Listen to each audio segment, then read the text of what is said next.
안녕하세요. 만풀입니다. 오늘도 저희 채널을 딸깍 클릭해주셔서 감사합니다. 오늘도 알찬 뉴스 읽어드리겠습니다. 1달러 간다던 도지, 0달러에 가까워져 리플 회장 도지 투자는 도박.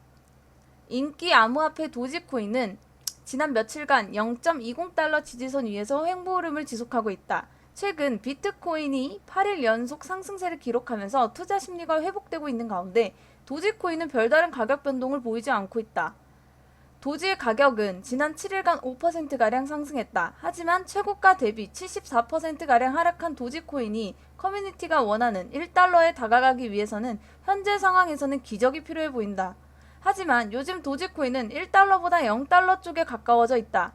한편 리플의 크리스 라센 회장은 한 팟캐스트를 통해 도지코인은 도박에 비유하면서 도박을 하는 대부분의 사람들은 결국 지게 된다며 도지코인 투자 위험에 대해 경고했다. 미국 헤지펀드 전설이자 억만장자 투자자인 스탠리 드럭캔밀러도 최근 더 허슬과의 인터뷰에서 도지코인은 공급량에 제한이 없기 때문에 현 시점에서 별다른 효용성이 없고 더 큰 바보, 요거는 이제 버블이 낀 자산을 구매하는 사람이 더 큰 바보에게 팔 수 있다고 믿는 현상으로 설명 가능한 자금의 흐름일 뿐이라며 도박을 좋아하지 않는 한 도지코인에 신경 쓰지 말라고 했다. 앞서 지난 4월 카르다노 에이다 창시자인 찰스 호스킨슨 경영자도 유튜브를 통해 도지 가격 거품은 반드시 터질 것이고 이로 인해 개인 투자자들은 막대한 손실을 입을 것이라고 말했다. 자, 두 번째 뉴스는요. 그나마 안전한가 했는데 이제 정보보호 관리 체계 받은 코인 거래소도 위장 계좌 적발, 가상자산 사업자의 집금 계좌 전수 조사 결과 정보보호 관리 체계를 획득한 거래소 중 일부도 위장 계좌를 운영하다 적발됐다. 정보보호 관리 체계 획득 거래소는 상대적으로 안전한 거래소로 인식되어 온 곳이라는 점에서 투자자들이 각별한 주의가 요구된다. 30일 금융권에 따르면 금융위원회 산하금융정보분석원이 6월 한 달 동안 은행, 저축은행, 신협, 우체국 등 4개의 업권에서 3,503개의 금융회사 대상으로 79곳 암호화폐 사업자의 위장계좌 현황을 조사한 결과 11개의 암호화폐 거래소가 총 14개의 위장계좌를 개설한 것으로 드러났다. 위장계좌란 거래소가 아닌 개인 등 타인 명의로 개설된 직근계좌를 말한다.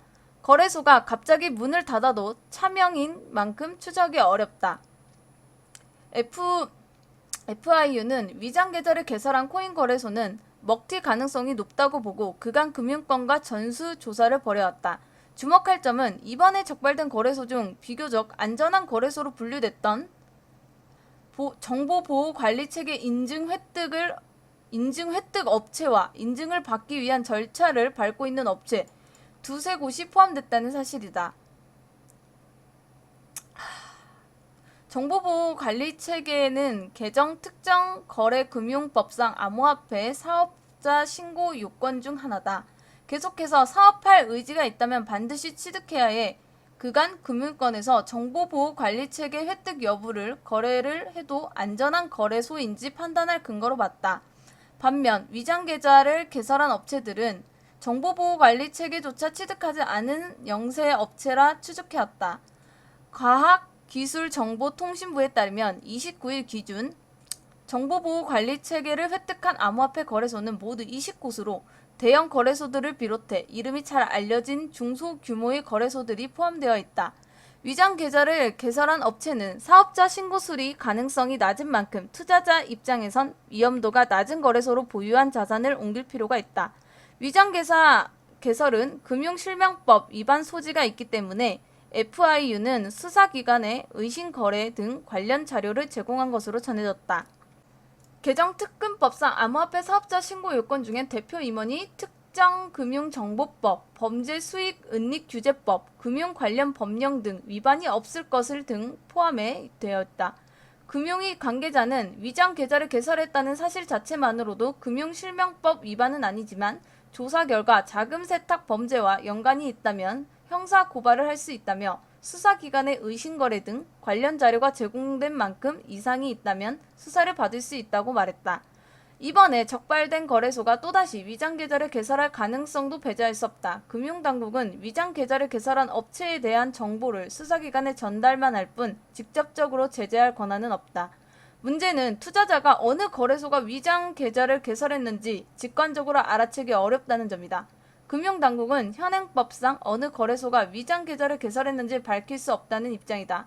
금융 관계자는 금융당국은 조사를 한 것이지 수사를 한 게 아니다라며 위장 계좌를 개설했다는 사실 자체가 고발 사유는 아니라서 업체명을 공개하긴 어렵다고 말했다.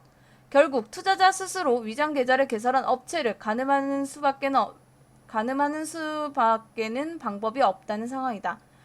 FIU는 암호화폐 거래소 명과 입출금 계좌명이 다른 경우 위장 계좌일 가능성이 높다고 보고 있다. 계좌번호가 자주 바뀌는 경우도 마찬가지다. 특히 신고기간이 9월 24일이 다가올수록 위장 계좌를 개설하는 업체들이 급격히 늘어날 전망이라 수시로 거래소의 입출금 계좌명이 확인할 필요가 있다. FIU는 9월까지 매달 금융권과 암호화폐 사업자 위장 계좌 전수사를 진행할 예정이다. 현재 7월 현황을 취합하는 작업을 진행하고 있다. 아직 통계가 나온 건 아니지만 여전히 위장 계좌를 이곳저곳에 개설하는 메뚜기식 영업을 하는 업체들이 많은 것으로 전해졌다.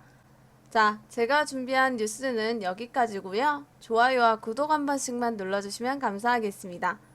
그리고 혹시 저는 그 채굴기를 사서 채굴하고 있기는 한데 혹시 요거 갈라 코인이 요즘에 조금 이렇게 올라서 그래서 혹시 조심스럽게 여쭤봅니다. 혹시 채굴하시거나 요거 아시는 분 혹시 계신가 해가지고 갈라 코인도 100원만 되면은 진짜 행복할 것 같은데. 아무튼 시청해주셔서 감사합니다. 이번 주 행복한 주말 보내세요. 만풀이었습니다. 만풀.